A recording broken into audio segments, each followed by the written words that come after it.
বাংলাদেশের মিডিয়াতে পর্যন্ত তুলপার হয়ে গেছে, তার ঢেলে দেই দি সে ভাই প্লিজ ভাই, পরিবেশটা সুন্দর না? ভাইরাল হয়েছে কি দিয়ে? এখন আর চা খাই না, কফি খাই না, এখন তো আমি চা খাই না, কফি খাই। কোনো হইছে আছে? আমি কি কাউকে গালি দিয়েছি? সে ভাইরাল হয়েছে কি দিয়ে? বুঝলে বুঝ পাতা, না বুঝলে জ্বালাইছি মুর্শিদ তেজপাতা। সে ভাইরাল হয়েছে কিভাবে? উদ্ভট কিছু জিকির করে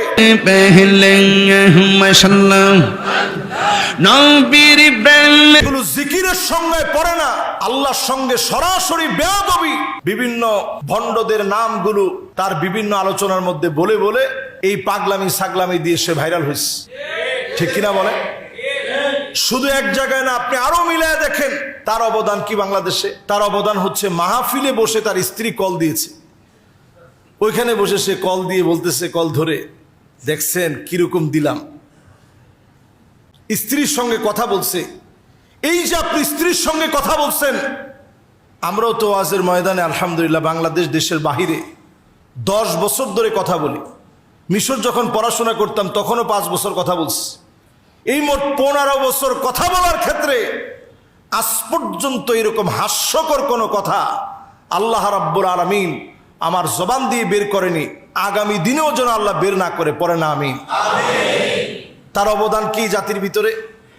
ছেলেদেরকে উস্কানি দেওয়া। তার অবদান হচ্ছে এমন উদ্ভট কথা বলা যেগুলো কুরুচিপূর্ণ, যেই কথাগুলো স্বামী স্ত্রী তার সন্তানদেরকে নিয়ে একত্রে শুনতে পারে না, যে কথাগুলো দিয়ে প্রতিনিয়ত টিকটক হচ্ছে। এইরকম একজন বক্তা যদি 48 ঘন্টার আলটিমেটাম দেয়, এটা টিকটকারের আলটিমেটাম হবে, বাস্তবিক কোনো আলটিমেটাম হবে না, ঠিক কিনা বলে? আমরা আলেমরা সজাগ হওয়া উচিত। শায়েখ আহমদুল্লাহ এই জাতির রাহবার হিসেবে কি করে নাই? আমি এমন ব্যক্তির পক্ষে বলছি না যে ব্যক্তি যার সাথে আমার চলাফেরা নাই। ওমর রাদিয়াল্লাহু তাআলা আনহুর সামনে এসে বলা হচ্ছে এই লোকটা খুব নেককার, খুব দিনদার। ওমর রাদিয়াল্লাহু তাআলা আনহু বলছেন, আতাআমালতা মাহু, তুমি কি তার সাথে লেনদেন করছো? বলছে, না, লেনদেন তো করতে পারি নাই। তো কেমনে বুঝলা যে লোকটা দিনদার? আসাফারতা মাহু, তুমি কি তার সাথে সফর করছো? কোথাও ভ্রমণে বের হইছো? বলছে, না, ভ্রমণেও বের হইনি। তো কেমনে বুঝলা লোকটা দিনদার? আমি ওনার সাথে দুবাইয়ের সফরে ছিলাম, প্রায় সময় আমরা একসঙ্গে বসি। আমি জেনে শুনে বলছি, দায়িত্ব নিয়ে বলছি, এদেশের লাখো মানুষের কর্মসংস্থানের ব্যবস্থা, স্বাবলম্বীকরণ প্রকল্পে লাখো মানুষের পাশে তিনি দাঁড়িয়েছেন। সাদকায়ে জারিয়া, আমাদের দেশের এই ক্লাইমেটের যে পরিবর্তন, তিনি বৃক্ষরোপণ কর্মসূচির মধ্য দিয়ে এ জাতির আবহাওয়া নিয়ে চিন্তা করেন, যাহার এই জাতি যদি কষ্টে পড়ে যায়। এদেশের মানুষ যখন বন্যার্থ হয়েছে, সিলেটে তিনি ছুটে গিয়েছেন, সাতকানিয়াতে তিনি ছুটে গিয়েছেন দায়িত্ব নিয়ে। সমস্ত মিডিয়াগুলো সেগুলো ক্যাপচার করেছে, আপনারা দেখেছেন নিশ্চয়ই। এরকম একজন দায়িত্বশীল গুরুগম্ভীর একজন আলেম, আলিমুন মুস্তামিলুন ইলমাহু, যিনি তার এলেমকে কাজে লাগায় বলে আমি মনে করি যে আলেমের কাছ থেকে অনেক কিছু শেখা যায়। যুগ জামানা পাল্টে দিতে চাই না অনেকজন, এক আলেমে আনতে পারে জাতির জাগরণ, ঠিক কিনা বলে?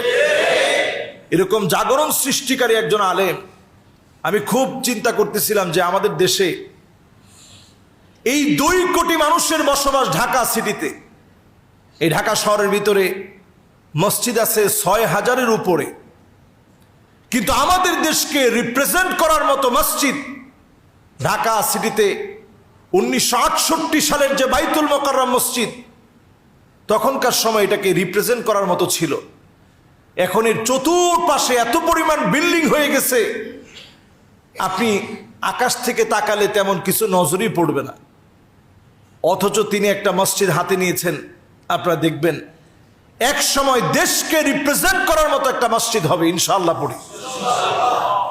এরকম একজন আলেমের বিরোধিতা যখন করবেন, পক্ষে বলাটা এটা আমাদের দায়িত্ব। পক্ষে বলাটা আমি নৈতিকভাবে দায়িত্ব মনে করি। আল্লাহ তাআলা যখন কারো কল্যাণ চান, কখনো কখনো এইরকম কিছু ব্যক্তির বিরোধিতার মধ্য দিয়ে আল্লাহ রাব্বুল আলামিন তার প্রিয় প্রিয় গোলামদের অনেক অনেক অনেক বেশি কল্যাণ দান করে দেন, ঠিক কিনা বলে? যেমন ধরুন, আজকের আমি জুমাতে এই বিষয় নিয়ে কথা বললাম, তাহিরি সাহেবের মতো লোকেরা খুব ভালো করে বুঝেন, এটার কারণে তারও কিন্তু একটা মার্কেট লেভেলে তার দামটা কিন্তু কমে নেই। আমাদের জুমাতে তার নামটা নেওয়া হয়েছে, বিগত 10 বছরের কোনোদিন তার নামটা আমি নেই। আজকে তার কর্মকাণ্ড নামগুলো একটু নেওয়া হলো। এর দ্বারা বোঝা যায় এরা মার্কেটিং খুব ভালো বুঝে। অন্যদিকে এটা একটা অপচেষ্টাও হতে পারে। আল্লামা মামুনুল হক সাহেব যখন বাহিরে বের হয়েছেন, ওনার বক্তব্যগুলো যখন চারদিকে ভাইরাল হচ্ছে, যুবকদের ভিতরে যখন ইসলামের স্পিরিট আর স্পৃহা যখন বেড়ে যাচ্ছে, এটাকে দমায়া দেওয়ার জন্য সুকৌশলে 48 ঘন্টার আলটিমেটামের মতো ঠুনকো একটা মিথ্যা বানোয়াট কথা দিয়ে একজনকে ঘায়েল করার মধ্য দিয়ে উনার বক্তব্যকে দাবিয়ে দেওয়ার চেষ্টা করা হচ্ছে, ঠিক কিনা বলে? এগুলো কৌশল। যতই কৌশল করেন, ইসলামের কাজ আল্লাহ রাব্বুল আলামিন যেখানে যতটুকু নেওয়ার আল্লাহ তাআলা নিয়ে নেবেন। কারো পিছনে লেগে কারো মান কমানো যায় না, অনেক ক্ষেত্রে বেড়ে যায়। মান আল্লাহ তাআলা বাড়িয়ে দিবেন। সঠিক বুঝ প্রত্যেকের থাকা উচিত। নবীজি সাল্লাল্লাহু আলাইহি সাল্লাম কখন থেকে নবী? আদম আলাইহিস সালাতু ওয়াস সালামের সৃষ্টির আগ থেকে আল্লাহ রাব্বুল আলামিন নির্বাচন করে রাখছেন, ইনি আমার শেষ নবী, নবীদের সেরা নবী, সমস্ত নবীদের নবী, নবী মুহাম্মদুর রাসূলুল্লাহ সাল্লাল্লাহু আলাইহি ওয়াসাল্লাম।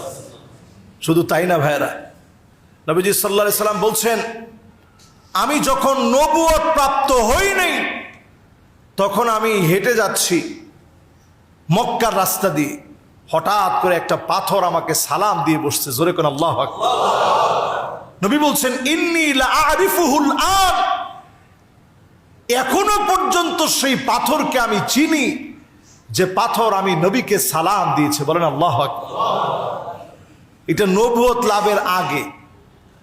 কুল কায়নাত যেই নবীকে চিনে, আল্লাহ রাব্বুল আলামিন যেই নবীকে নির্বাচিত করেছেন, আনা সাইয়্যিদু উলদে আদম আও ওয়ালাদে আদম ওয়া মা মিন নাবিয়্যিন ইয়াওমা ইযিন আদম ফামান সিওয়াহু ইল্লা তাহতা লিওয়াই ওয়া বিয়াদি লিওয়াউল ফখর।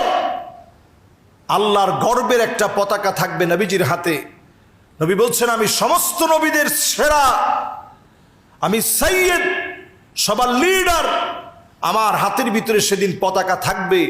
এমন কোন নবী আদম আলাইহিস সালাম থেকে নিয়ে ঈসা আলাইহিস সালাম পর্যন্ত আসে নাই, যেই নবী আমি নবীর পতাকার নিচে ছাড়া, এই ব্যানার ছাড়া সেদিন আল্লাহর জান্নাতের দিকে যাবে। জোরে কোন আল্লাহু আকবার। তাহলে চিন্তা করেন, নবীজির দাম কম না বেশি? নবীজির মান কিভাবে বাড়ে, সেটা একজন মুমিনের কাজ। একজন মুমিন নবীজির পুরা জীবনী মানবে নিঃসন্দেহে। তবে নবুয়তকে যে 2 ভাগের কথা বলেছিলাম, একটা হাকিকাতান আর একটা হুকমান। হুকমান মানে কি? নবীজি যখন এই পৃথিবীতে নবুয়তের পূর্বে যখন বসবাস করেছেন, সুদীর্ঘ 40টা বছর, নবীজি তখনও মদকে পছন্দ করে নেই, তখনও জেনা ব্যভিচারের ব্যাপারে নবীজি সাল্লাল্লাহু আলাইহি সাল্লাম মানুষকে সতর্ক করেছেন। কাবার পাথর কিভাবে স্থাপন করবে, হাজরে আসওয়াদ, যুগের পর যুগ ধরে মারামারি চলছে। নবীজি সাল্লাল্লাহু আলাইহি ওয়াসাল্লাম হিলফুল ফুজুল সংগঠন করে আত্মমানবতার সেবায় দ্বন্দ্ব নিরসনে কাজ করেছেন। কিন্তু মদ নিষিদ্ধকরণ, বিভিন্ন আহকাম, কোন কাজটা নিষিদ্ধ, এটার জন্য একটা শরীয়তের প্রয়োজন। এই শরীয়ত নবীজির উপরে অর্পিত হয়েছে, ওহির মধ্য দিয়ে নিষেধাজ্ঞা আল্লাহ রাব্বুল আলামিন জারি করছেন, কোনটা নিষেধ, কোনটা করবেন, কোনটা হালাল, কোনটা হারাম। এটা 40 বছর বয়সে আল্লাহ রাব্বুল আলামিন দান করছেন। এর আগে যদিও নবীজি বারবার নবীজি সাল্লাল্লাহু আলাইহি সাল্লামের সজাত প্রবৃত্তি থেকে হেরা গুহায় গিয়ে ধ্যানমগ্ন থাকতেন, মানুষকে নিয়ে ভাবতেন, মানুষকে বোঝাতেন, পরিপূর্ণতা আল্লাহ রাব্বুল আলামিন দান করছেন কে নাজিল করে দিয়ে। জোরে বলেন আল্লাহু আকবার। কথা কি আপনাদের সবার কাছে পরিষ্কার? তাহলে এই বিষয় নিয়ে আর কি কোনো সমালোচনার দরকার আছে? শেখ আহমদুল্লাহ হাফিজাহুল্লাহ যে কথা বলছেন, এই কথার সঙ্গে আমি কোনো কথার দ্বিমত দেখি না। তিনি তো এরকম বলেন নাই নবীজির জীবনের 40 বছরের পরের গুলা তোমরা আলোচনা করো, আগের সব তোমরা বাদ দিয়ে দাও। আগের সেই নবীজির 40 বছরের আগের কোনো ইতিহাস বলা দরকার নেই, সেগুলো চর্চা করা দরকার নেই, সেগুলো আমলে আনা দরকার নেই, এমন কোনো একটা কথা তিনি বলেন নাই। তিনি যা বলছেন, ইবনে আব্বাস রাদিয়াল্লাহু তাআলা আনহুর হাদিস তা বলছে, নবী সাল্লাল্লাহু আলাইহি সাল্লাম নিজেও হাদিসের মধ্যে তা বলছেন। সব জায়গায় প্রমাণিত সত্য। 40 বছর আল্লাহ ওহী নাজিল করছেন, 13 বছর তিনি মক্কায় কাটালেন, 10 বছর তিনি মদিনায় কাটালেন, 63 বছরের জিন্দেগি পার করলেন, নবুয়তের পুরো দায়িত্ব পালন করলেন। উম্মতের জন্য শ্রেষ্ঠ নিদর্শন কোরআন আর সুন্নাহ তিনি রেখে গেলেন। পড়েন আল্লাহু আকবার। আমাদের কাজ কি? এই কোরআন আর সুন্নাহ নিয়ে থাকা। আল্লাহ যেন আমাদেরকে তৌফিক দান করেন। পড়ে না আমি কাহার বিরুদ্ধে বলতেছি? এরপরে দেখবেন সকালে একদল লোকে বলবে তাহেরি বালানা। আমিও বলি আমি তো বালানা, বালা লইয়া থাকতো। কথা কি ক্লিয়ার না ভেজাল আছে? এক এক সময় এক একটা কথা মার্কেটে সারি, তাহেরি মুখ দিয়ে যেটা বাইরে ওইডি মার্কেট ফা সিলাই মার্কেট ফান যাব। বুঝলে বুঝপাতা, না বুঝলে তোর এটি ফাইসাদ করতে কে শহীদানের আমি শিখাইছি, সাক্ষী হয়ে যাচ্ছে আমি শিখাইছি। বাজান একটু মাঝে মাঝে একটু আমি না কইলে ঘুমাই ফোর, বোঝেন না? কারণ একবারে এমনি দিন আমার কাছে হুজুর বিড়ি খাওয়ার দোয়া কোনটা। আমি কই জীবনে কত দোয়া পড়ছি বাবা, বিড়ি খাওয়ার দোয়া তো হয়েছি না। হে কো আল্লাহুম্মা বারিক লানা ফিমা বিড়ি টানা, এটা বলে বিড়ি খাওয়ার দোয়া। ভাবলি কখন মারাত্মক বাংলা ইংলিশ মিলাইয়া দোয়া বানাইলা। কথা কোন ঠিক কিনা? তো কষ্ট হইতেছে আপনারা? মোটামুটি শরীরে একটা ভাব আইছে না? আল্লাহ কবুল করবো না আমি আর না আমি এখন পরে কইতামনি ফার্ম দিস না তোরা ফুলাফান মলে আমি শেষ। জিকির করতে যাই লম্বা চুল লইয়া লাডি লইয়া জিকির করছ, আর ক্যামেরাম্যান দি ধরছে হিডি ওই দূরে দূরে কত দেখেন স্যার তাহিরি সাহেব কেমনে নাচে, এ বন্ড মাজার পূজারি। আমি বলে বন্ড, আমি বলে মাজার পূজারি। আমি বন্ড না, যা তোরা যত গালি দিস আমার অসুবিধা না, আমার মন জানে আমি আসলে কি চাই। এই তুই খারো, শুরুটা খারো। কথা কয় না, একটু চা খাচ্ছি, চা খাবো, খায় একটু, আপনারা খাবেন? ডেলে দেই বাজান। আবার কয়েন না যে সকালে হুজুর আসে না, গভীর রাত্র তো একটু